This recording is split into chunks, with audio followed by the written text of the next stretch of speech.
What's up, everybody? Welcome back to another episode of the Ben Thomas Show. Thanks for coming back. You guys can tell I'm excited because today I've got the Hot Toys Wolverine from Days of Future Past here in my collection.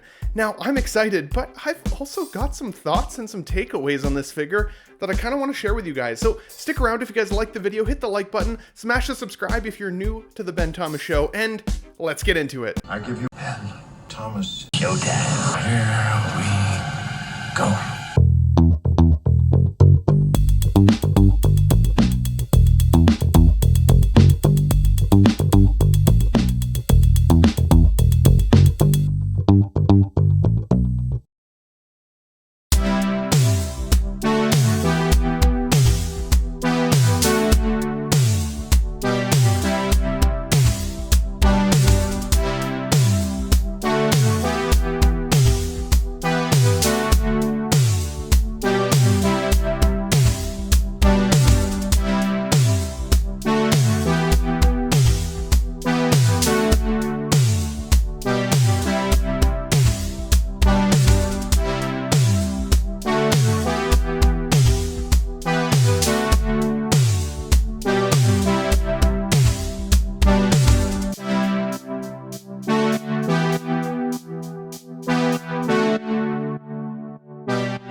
What's up, everybody? Welcome back. So today we are unboxing the Hot Toys Wolverine from Days of Future Past. Now you can see I've already got him out of the box because I can skip all that box stuff. You guys know what it looks like already with the music jam at the front. And what do you think of those Deadpool poses as well? I just started on that, so having a little bit of fun. Obviously, Deadpool is not included in this box, but he's a fun character to pose with, especially anticipating that Deadpool 3 movie coming, with Hugh Jackman returning as the character of Wolverine. Now, Hugh Jackman here is an iconic dude, right? I love the man. He's an awesome actor. When I close my eyes and think about Wolverine, it is hard to think of anybody else in that role. Now, I'm impressed because first-hand impressions of this figure are actually pretty strong. Some of the blogger photos that I'd seen, I was feeling a little bit worried. And in Canadian dollars, this guy was not cheap. So you expect you're going to get the best out of Hot Toys at this point, right? Especially in 2024. Now, I know this is a 2023 release technically. I did get the non-deluxe version, so I didn't get the extra base and all that jazz. If you're wanting to see that, of course, you can see some blogger photos for that as well. For me, that just didn't need to be in my collection. I'm not going to lie. I don't have the space for it. I want to have the figures, and I want to have more figures. And some cool diorama displays are amazing, but not what I'm looking for here. Now, these seamless forearms, though, were definitely a selling point on the figure itself. But this locking mechanism that these arms use for the arm piece and the arm joint, I gotta say, I'm not looking forward to swapping out here. In fact, I'm actually a little bit nervous based on some of the horror stories I've already heard. I will caution you, though, when people say that these claws are sharp, they are. I took the hand off of the body here to show this on the rotating base and spiked my hand so good I honestly expected to bleed, which is crazy. I mean, it's sharp, so just beware there. Now, the hair applications and paint on these sculpts are pretty impressive, even just the single hands. And I'm happy to see that they gave us a closed fist, as well as the closed fist with the bone claws coming out. I think that's really cool. The shirt that you get here as a swap out, I gotta say, it kind of feels like one of those George shirts from Walmart, like the ones that you can get for I think $15. Maybe I'm aging myself, they're probably like $35 now, but it feels a little cheap, but once it's on the figure, I don't think it'll matter. These bicep sleeves are meant for that shirt. So when you put the swappable forearms on the figure, and you got those jacked forearms sticking out the bottom, he doesn't want to look like he's got small biceps.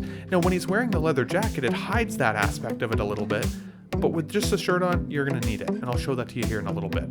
I, as I said, did not get the deluxe base, so I didn't have the Wolverine challenge that some of you guys may have had. This came spelled correctly the first time, but I don't typically use bases, so this will stay in the box for me. Now, I got these on the secondary market through eBay. Shout out to Calvin, aka the Loki Collector, for pointing me in the right direction to the seller. I'm very impressed with the blood applications here on these blades. They're really, really cool, and the hair texture on the back of the hand absolutely matches the figure. But one cautionary tale, I couldn't get them on the wrist peg. So for this video, unfortunately, you're not going to see those bloodied claws that I got after the fact on this particular figure this time. If and when, I'll post a YouTube short once I get them actually fitted on the figure. Now this center video I had to include because it kind of made me laugh a little bit while I'm trying to slide this jacket off of Hugh here. He kind of looks like he's in some kind of singing in the rain dancing pose, but I loved it and I wanted to show that off to you guys as well. But this is how you can get the jacket off. Obviously, you bring the arms back behind the back there, slide the jacket off relatively easily. It's a beautiful jacket, and the shirt material here actually feels quite a lot nicer than the black shirt that they include, which is strange. I don't know why there's such a quality difference there. I do really like the white wife beater tank top underneath, showing that chest hair popping out the top. That's a nice little touch. And I think that's pretty cool. Now, I don't typically undress my figures, I'm not gonna lie. Like, most of the time, even when there's a pretty significant outfit swap, I usually kind of just keep it as it is, fresh out the box. But I really wanted to see what these forearms were gonna look like on this figure.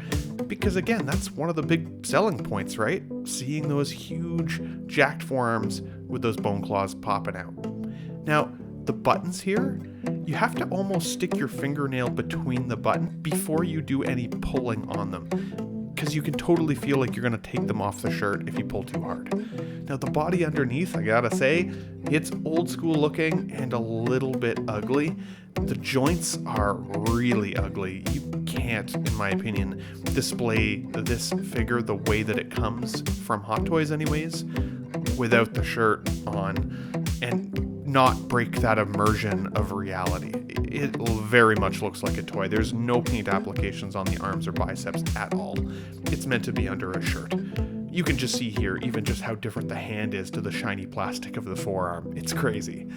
But it's almost a disappointment for me because I know that we would pay more for a nicer looking body underneath the outfit, but Hugh Jackman often wears a tank top. I mean, he's kind of a jack dude. It's kind of a look for him. So it's disappointing you can't achieve it with this figure, but it is what it is. Like I mentioned earlier, the jacket material is made of leather. It's beautiful. I really hope that Hot Toys starts giving us more leather accessories going forward. The zipper's really nice. The inner material's really nice. Definitely feels worth it. And again, this shirt is significantly less stiff than that Black George shirt from Walmart that I talked about earlier. The pattern is damn close to the film. I'll give them credit, pattern matching wise. They did a great job. It is a little bit more blue, but it's not a deal breaker by any stretch. This is what it looks like with the figure having the bicep sleeves pulled up over, just so you want to see it. Now, I did take the head off the figure in order to get these arms off because I felt like I was going to fling it across the room. Now, this feels very counterintuitive. In the instructions, it says that it wants you to bend the arm backwards and pull. It's the most I've felt like I was going to break a Hot Toy in years. The plastic elbow piece at the cap feels like it's just going to snap right off. Like, it doesn't feel like it makes sense for that to be the direction. But then I realized that if I stick my thumb right on that elbow piece to provide some support and then pull back, it actually pulled off a little bit easier. And I say only a little bit because there were times here, even on this arm in particular, I'm pulling with almost all of my strength and I can't get it off. And again, most I felt like I was going to break a figure in a while. You can see the frustration in my hands as I put it down. But I finally did get it off. I actually had to remove one of the bicep sleeves because it kept slipping down while I was trying to get a grip on it. Not an ideal situation. Once you put the new shirt back on him, you have to honestly take his pants off almost to be able to tuck it in. Now it's got like what looks like a Velcro-y piece underneath. It does allow you to open the belt up. I do recommend reading the instructions to see what direction it opens. And once the pants are down to about the bottom of his butt cheek, you can slip that shirt into the pants, tuck it in effectively, and rebutton it. And I think the effect is actually pretty cool. Now, this is where another complaint that I have for this figure is. It advertises this figure as having these seamless forearms and that you should be able to roll them up. But unfortunately, because of the nature of the design of the shirt, there's a lot of fraying in the material underneath. So when you roll the sleeves back, you're going to see lots of little random frays. And you may actually see it in some of the video here, some of the photos that I'm taking. Now you'll also notice that I'm posing this guy mostly with the black shirt on because it took me about an hour to get all those pieces swapped out and his shirt all tucked in again and all that. But also because there's a lot more posability without the leather jacket on. Pretty obviously, it's very restrictive. But I also did find that there were posability challenges with the seamless forearms. Some of the turns, once the figure has kind of got that arm straight in the peg, it's a little hard to twist it. You can't really twist it at all, to be honest, in certain angles. This is about as much of a hand twist as you'll get. Now, does it look cool? Oh, hell yeah. I'm still loving it. And depending on some figure photo creativity, you can work some magic, I'm sure, even much better than I ever could with a camera, especially if you've got some talent. Now, to address the quick controversy around the head sculpt, I think the likeness is there to Hugh Jackman, especially in person. Sometimes I honestly don't think photos do these figures all that much justice. Now, it does feel a little squashed down though. Hugh's face is certainly a little bit more elongated. His facial hair is a lot darker in the film, and to be honest, the paint applications on the hair sculpt itself feel a little bit flat and lackluster, a little plasticky, especially when you look at the figure top down. And there's a pretty noticeable seam at the back of the head, so you're going to want this front facing. Now, the jeans are also a little restrictive. You can't get much of a pose out of the legs, but the boots do have a joint that give them the ability to flex and twist, which helps a lot. But this guy definitely will not be doing the splits without tearing his pants. But I do like the jean material that they chose. It feels very much like the same material they used actually for the newer Marty McFly from Back to the Future last year. So if you got that figure, you kind of know what it feels like. The other criticism that I do have is the size of the figure. Now, it's a weird criticism because when I compare him, for example, to Deadpool, you can see that he kind of looks a little bit on the small side. Now, Ryan is a pretty big guy, but then I looked at Black Panther because T'Challa here is 6'1", whereas Hugh Jackman is actually 6'3". Now I get it that he plays Wolverine, but Wolverine's actually more like 5'8" if you want to do it based on character size. So either Chadwick Boseman's character here is actually a little oversized, or Wolverine's a little undersized.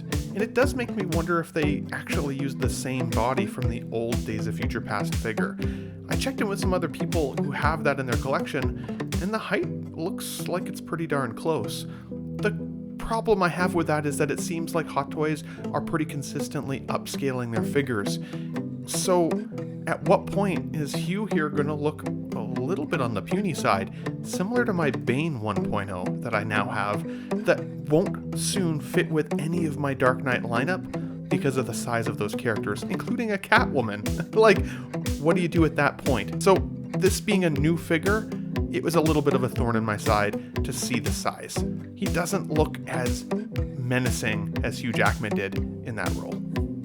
But with all that being said, I do have to say the unboxing experience was still really fun. Even without an art slip in the beginning, and just kind of diving right into the clamshell, it's still a really nice setup. I love the figure. I think the likeness to Hugh Jackman, while it's not perfect, is still at least an 8.5, somewhere in that range. And while I had some headache with the swap out pieces, it still made for a fun experience.